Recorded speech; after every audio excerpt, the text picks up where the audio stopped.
The biggest thing about pruning on blueberries is you need to prune them. If you don't, you aren't going to continually make them kind of have that vigor to keep going.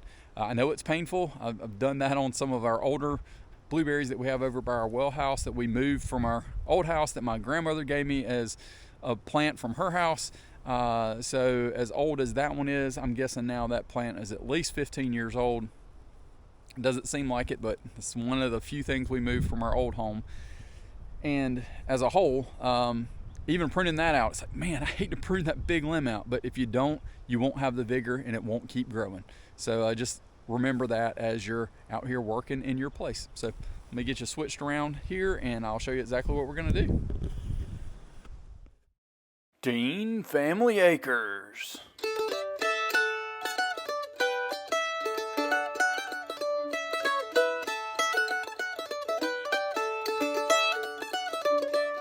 Alright guys, so today we're going to be working on getting our blueberries trimmed up. We probably should have done this a little bit beforehand, but it is what it is, and this is the time we got to do it amongst everything else going on, and honestly just needed a break to get outside for a little bit.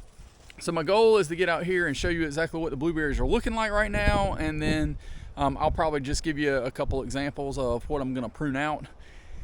Really probably should have done this about a month ago, but again, it is what it is. I'm out here, we're going to make it happen.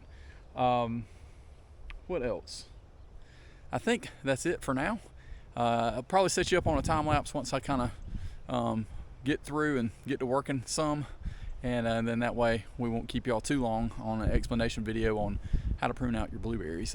Don't forget, we're here in upstate of South Carolina, zone 8A, and we have about 800 to 1,000 chill hours. Been talking about that lately. I've heard multiple people kind of sharing in regards to, you know, zone 8A covers a wide variety of areas, like Oregon and Washington State and all that kind of stuff. It's a completely different weather than here in upstate of South Carolina. So don't just get stuck on your growing zone, because oftentimes even trees or plants will be labeled as, hey, yeah, they'll work in your zone, and you kind of start doing some research and you're like, those won't work in my zone at all, or maybe there's a chance they will, but no. So think about that before just buying something, especially if you're at the impulse rack, as I like to call it, at the big box stores with the things in bags or boxes. Those are especially prone to not being something that you can use. So let's check out these blueberries and then I'll give you a highlight. All right guys, so I'm just gonna kind of walk through and show you what we've got here. This is Tifblue. This is Powderblue, except for these two here, and they're the Ochlockonee. These are Climax. And then this row is split between Premier and Titan. The Titan are down here on the bottom side. So I just wanted to show you exactly what we've got here, and then I'll walk through and let you kind of see exactly how these are budding up. It is February 25th today. So these are Titan.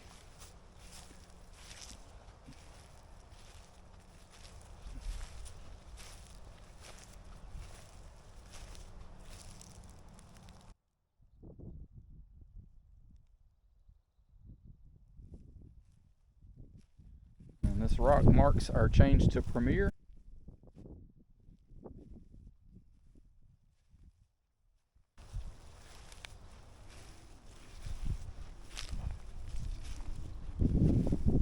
See that the budding is not nearly as much with these as it was on those Titans.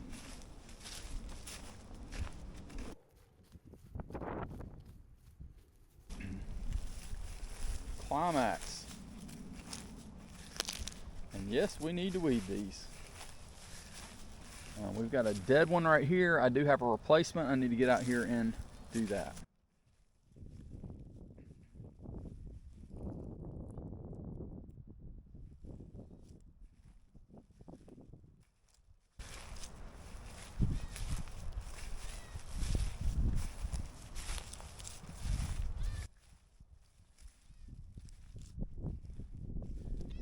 Come on, Mom. All right, this is Powderblue.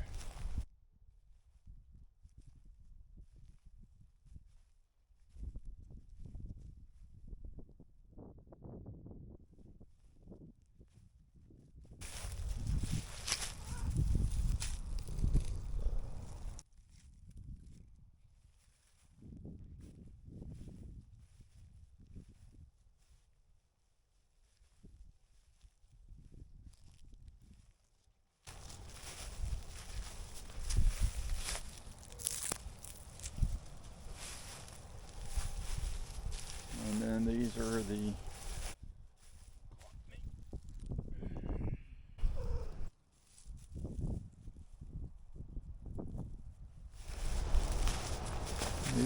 Tifblue.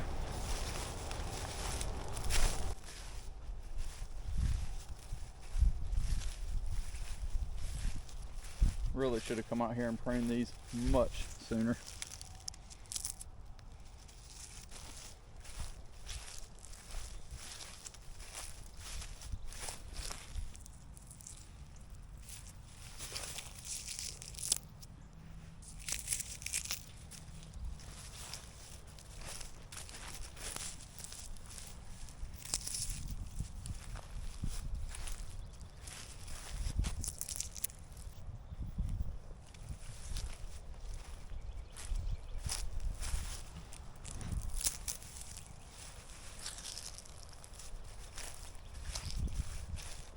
All right, guys, so hopefully that was a good overview of just showing you exactly what we've got in these 4 rows. They're each about 60 feet long. You can definitely tell we had water on them. They're all on soaker hoses, at least the first 3 rows. However, they started to break down. Bought those used and they just have not performed overly well. So there's places that have gotten really great water, and you see that down here.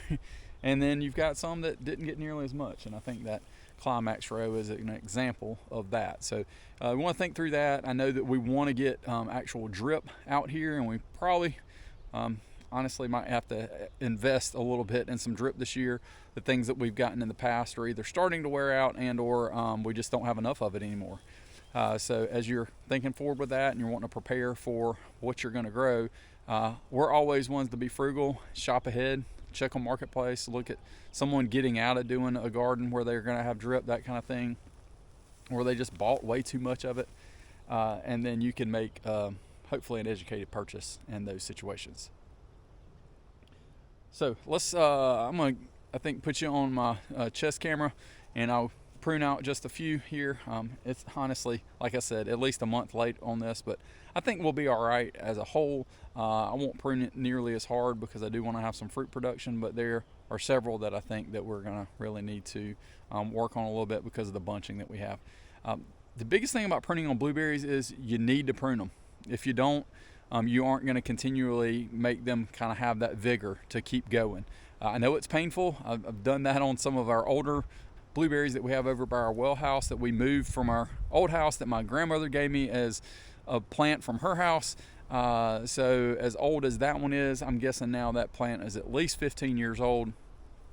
Doesn't seem like it, but it's one of the few things we moved from our old home. And as a whole, even pruning that out, it's like, man, I hate to prune that big limb out, but if you don't, you won't have the vigor and it won't keep growing.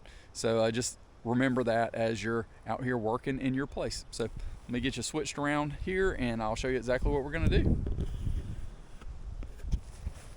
All right, guys, we're on the Tifblue row, and we're just use this one as an example for right now. You can see here we got some new growth, which is great. We've got some leaves here. A lot of times if you leave these, they are going to turn into worms. And I would encourage you to take them off, crush them. You probably should actually, you know, like throw them in the trash or burn them, but I just usually kind of squish them up. You can kind of see here, we got some crossing up, got some double things growing here. At a minimum, I just want to prune some of this off. So, got there, kind of a weak branch down there. I'll take that off. And this is coming across here and rubbing, so I'm just gonna go ahead and take that one off. You can see there's some rubbing here. Hopefully this one's going to take off. Let's see, it's coming that way. I'll go ahead and bring this one so it'll come up there. And we've got some crooked growth. I'm going to leave that since we've got some budding happening there. I think overall we'll just leave that for now. That's not optimal, but it is what it is.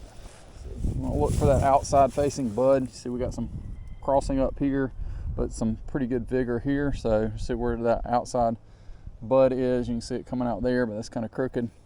I'm just going to do this one. See that there.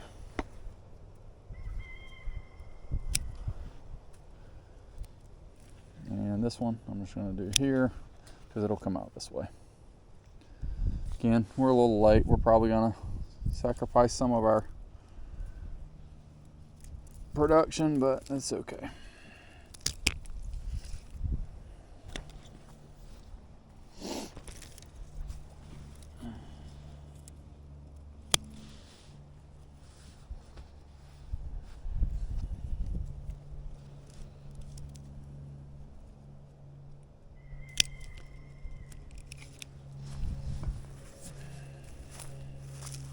Alright guys, we're over here on the Climax row, and I think this is a good example. You can see these branches are dead.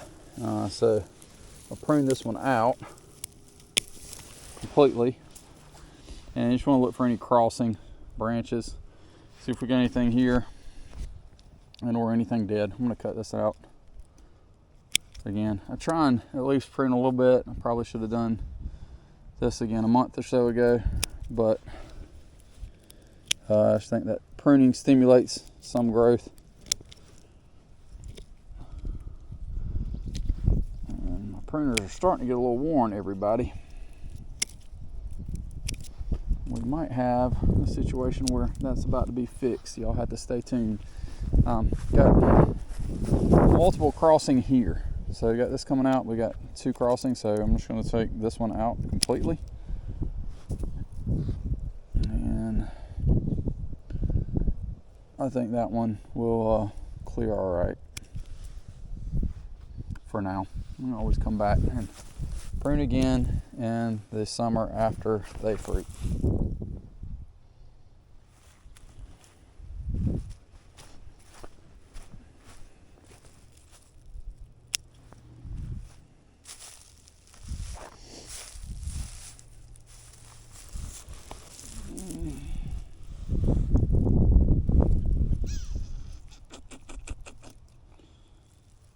Pretty certain this is the one that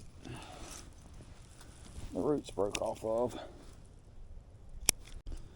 So we'll prune it back pretty good, see how it does.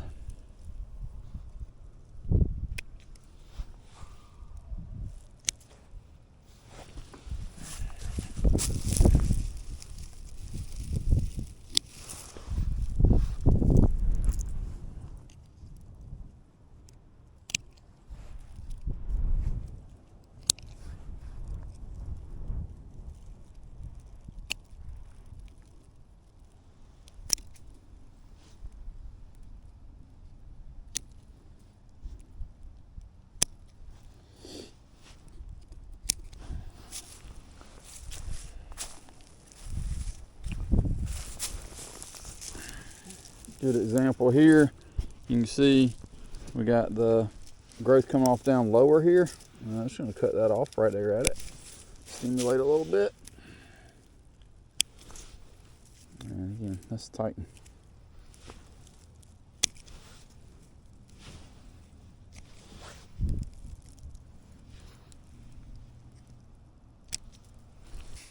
Alright guys, so hopefully us pruning those blueberries was a little bit self-explanatory. Again, we should have been out here probably a month ago, but we did what we could. Honestly, the best time to prune would be right after things fruit. So in the summertime, that would be the best time, because then it gives it time to kind of flush out again, and you honestly end up getting more fruit that next year. So something to remember. If you got a calendar, however you're keeping up with it, I want to encourage you to be able to do that just to keep yourself organized. That's something we have to work on, or actually I have to work on all the time. So just to recap, we've got let's see, Tifblue, Powderblue, Climax, Premier on the upper end and Titan on the lower end on these 4 60-foot rows of blueberries here in 8A, upstate of South Carolina. And again, we've got about 800 to 1,000 chill hours is kind of what they tell us to go off of. I think there are some winters we get plenty more than that, but it gives you a general idea. You just usually don't want to buy at least trees and stuff that are going to be, need like 200 chill hours. Some things that doesn't matter as much, but just something to think about. So I will say the stuff right here, you need to check back next week because some of the things that we planted earlier in the fall didn't make it through winter. So we're going to be replanting some of these right here. And if you kind of remember where we're at, maybe you can comment down below and tell us exactly what you think it is that we're going to be redoing. So y'all have a good one. Thanks so much for sticking around this long, and hopefully we'll see you again next week. Have a blessed one.